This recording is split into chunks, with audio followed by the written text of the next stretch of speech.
আসসালামু আলাইকুম। নবম দশম শ্রেণীর জীববিজ্ঞান ক্লাসে সকলকে স্বাগত জানাচ্ছি। আজকের আলোচনা স্নায়ু টিস্যু নিয়ে। অলরেডি আমরা এর আগের ক্লাসগুলোতে আবরণী টিস্যু, যোজক টিস্যু এবং এই পেশি টিস্যু নিয়ে কথা বলে ফেলেছি। আজকে এই স্নায়ু টিস্যু নিয়েই মূলত বিস্তারিত আলোচনা করতে যাচ্ছি। এই স্নায়ু টিস্যু আমাদের শরীরে মূলত বাইরের যে উদ্দীপনাগুলো রয়েছে, যেমন বাহ্যিক উদ্দীপনা হতে পারে স্পর্শ, তাপ, আলো। এই যে বাইরের যে কোনো উদ্দীপনা, স্পর্শ, তাপ, আলো, আরো অন্যান্য কিছু, এই উদ্দীপনাগুলোকে গ্রহণ করবে এবং এগুলোকে মস্তিষ্কে প্রেরিত করবে। তাহলে এই বাইরের উদ্দীপনা গ্রহণ করে আমাদের মস্তিষ্কে পাঠাবে এবং এই মস্তিষ্ক তখন আবার একটা সুনির্দিষ্ট ডিসিশন নিয়ে কাজ করবে। এই কাজটাও হবে কিন্তু এই স্নায়ু টিস্যুর মাধ্যমেই। তাহলে এই স্নায়ু টিস্যু মূলত এই মস্তিষ্ক দ্বারা কাজ করিয়ে বিভিন্ন অংশের মধ্যে একটা সমন্বয় সাধনে ভূমিকা পালন করছে। তাহলে এই স্নায়ু টিস্যুর মূল কাজটা হচ্ছে আমাদের শরীরে একটা সমন্বয় সাধনে ভূমিকা পালন করছে। তাহলে এই স্নায়ু টিস্যু যেহেতু এক ধরনের টিস্যু, তাহলে এখানে স্নায়ু কোষ থাকবে অসংখ্য। তাহলে একাধিক স্নায়ু কোষ মিলিত হয়ে তাহলে এই স্নায়ু টিস্যু গঠন করছে। তাহলে এই স্নায়ু টিস্যুর এককগুলোকে বলা হচ্ছে স্নায়ু কোষ।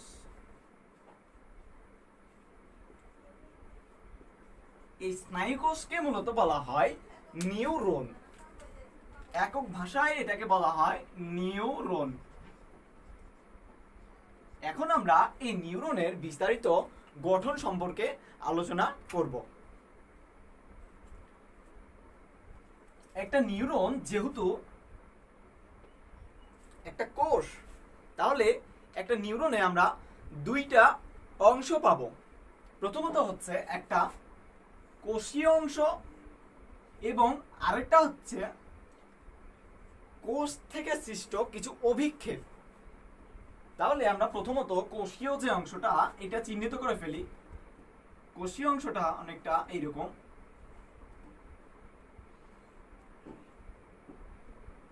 কোষীয় অংশের ক্ষেত্রে এটা মনে করি এটা কোষীয় অংশ। তাহলে এই কোষীয় অংশের ক্ষেত্রে আমরা অলরেডি নিউক্লিয়াস পাবো। আর এই কোষীয়, এটা যেহেতু একটা কোষ, তাহলে এর বাইরে একটা আবরণ পাবো। আর এই কোষটাকে স্পেশালি আমরা নিউরন বলছি, আর লেমা মানে হচ্ছে আবরণ বা পর্দা। তাহলে এই নিউরনের কোষ দেহের যে আবরণ তাকে বলা হচ্ছে নিউরিলেমা। এই লেমা মানে হচ্ছে কিন্তু আবরণ বা পর্দা। তাহলে এই নিউরনের বাইরে একটা আবরণ পেলাম, নিউরিলেমা। এবার এই নিউরিলেমা ঘেরা ভিতরে দুইটা অংশ পাবো, একটা হচ্ছে নিউক্লিয়াস এবং আরেকটা হচ্ছে সাইটোপ্লাজম। অলরেডি আমরা এই নিউক্লিয়াস চিহ্নিত করে ফেলেছি, এটা নিউক্লিয়াস। আর এই নিউক্লিয়াসের বাইরে আমরা অলরেডি এগুলোতে সাইটোপ্লাজম পাবো। এই সাইটোপ্লাজমের মধ্যে সাইটোপ্লাজমীয় যেসব অঙ্গাণু, মাইটোকন্ড্রিয়া, গোলজি বডি, তারপর রাইবোজোম, এইসব জিনিস মূলত থাকবে। তবে উল্লেখ্য যে এই সাইটোপ্লাজমে একটা উল্লেখযোগ্য অঙ্গাণু হচ্ছে সেন্ট্রিওল। মূলত এই নিউরনের সাইটোপ্লাজমে কোনো সেন্ট্রিওল থাকে না। আর এই সেন্ট্রিওলের মূল কাজটা ছিল যে এ কিন্তু কোষ বিভাজনের সময় সাহায্য করে। এই কোষ বিভাজনে সাহায্য করে সেন্ট্রিওল, কিন্তু এই নিউরনে কোনো সেন্ট্রিওল থাকে না। তাহলে এই নিউরনে কোনো কোষ বিভাজন ঘটবে না, অর্থাৎ এই নিউরন কোষটা বিভাজিত হবে না। এবার অলরেডি আমরা একটা কোষ দেহ এঁকে ফেলেছি। তাহলে একটা নিউরনে আমরা প্রথম অংশ পেলাম নিউরন। নিউরনে দুইটা অংশের মধ্যে একটা পেলাম কোষ দেহ। আচ্ছা, এই কোষ দেহের সাথে কিছু অভিক্ষেপ যুক্ত থাকবে, অর্থাৎ প্রলম্বিত একটা অংশ যুক্ত থাকবে। এই প্রলম্বিত অংশগুলোকে, তাহলে কোষ দেহের সাথে আরেকটা অংশ পাচ্ছি প্রলম্বিত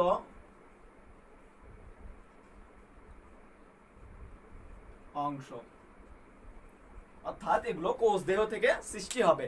এখন এই প্রলম্বিত অংশগুলো মূলত দুই রকম হয়, একটা শাখা প্রশাখা রয়েছে আর আরেকটার কোনো শাখা নেই।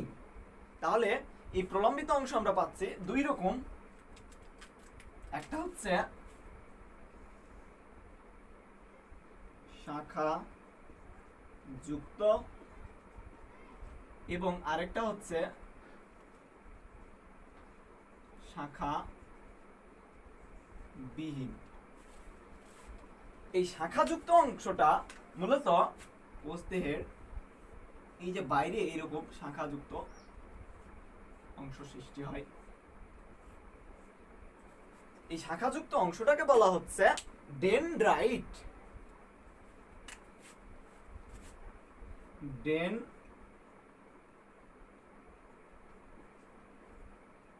তাহলে আমরা অলরেডি এখানে ডেনড্রাইট চিহ্নিত করে ফেলেছি। এগুলো হচ্ছে ডেনড্রাইট। এরপরে এই শাখাবিহীন যে অংশটা এই এখান থেকে সৃষ্টি হলো একটা শাখাবিহীন অংশ। শাখাবিহীন অংশটা অনেকটা চেইনের মতো,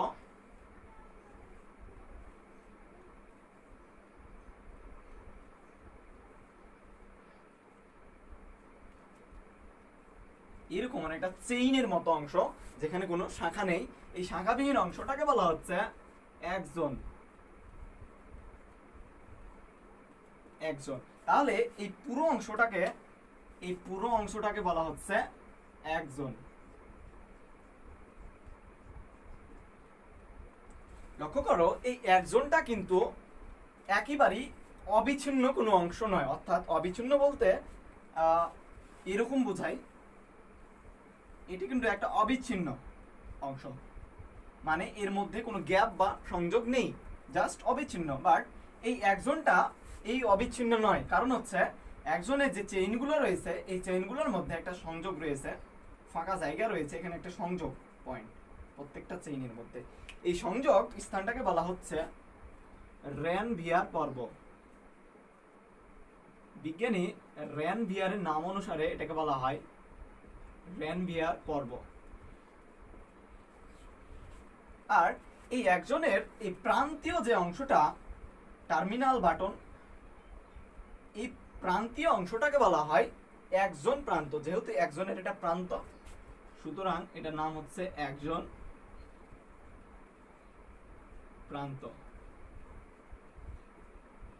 এবার অলরেডি আমরা এই একজনের মোটামুটি একটা ধারণা পেলাম। তাহলে শাখাযুক্ত অংশ এবং শাখাবিহীন অংশ আমরা অলরেডি পেয়ে গেছি। এবার দেখো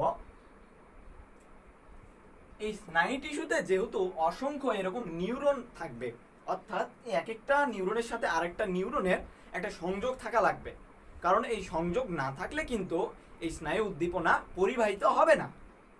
তাহলে এই একটা নিউরনের সাথে আরেকটা নিউরন আমাকে সংযোগ স্থাপন করতে হবে। তাহলে একটা নিউরনের মূলত সংযোগ স্থাপনের জন্য হয় ডেনড্রাইট রয়েছে এবং আরেকদিকে একজন রয়েছে। তাহলে আমি আরেকটা নিউরনের সাথে যদি সংযোগ করতে চাই, দেখি আমি এখানে আরেকটা নিউরন আঁকি।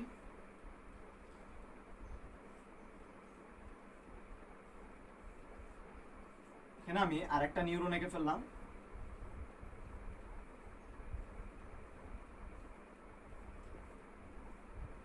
এদিকে একজন প্রান্ত এবং এইদিকে আমরা ডেনড্রাইট প্রান্ত আঁকবো।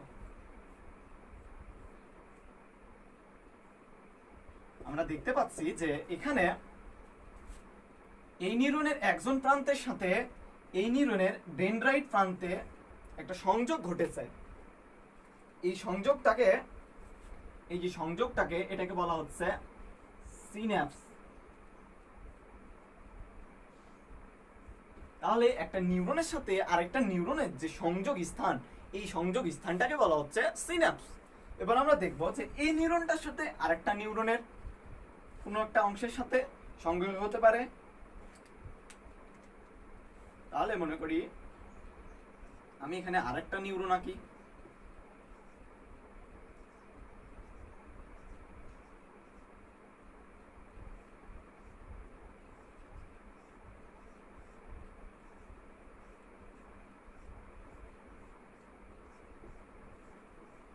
তাহলে দেখো এখানে এই নিউরনের একজনের সাথে আবার এই নিউরনের একজন প্রান্তের একটা সংযোগ ঘটেছে, অর্থাৎ এই দুইটা নিউরনের সংযোগ ঘটেছে দুইটা নিউরনের একজন প্রান্তের সাথে। আবার এখানে ঘটেছিল একটার ডেনড্রাইট প্রান্ত এবং আরেকটার একজন প্রান্ত। এই স্থানটাকেও বলা হচ্ছে সিন্যাপস, এটাকেও বলা হয় সিন্যাপস।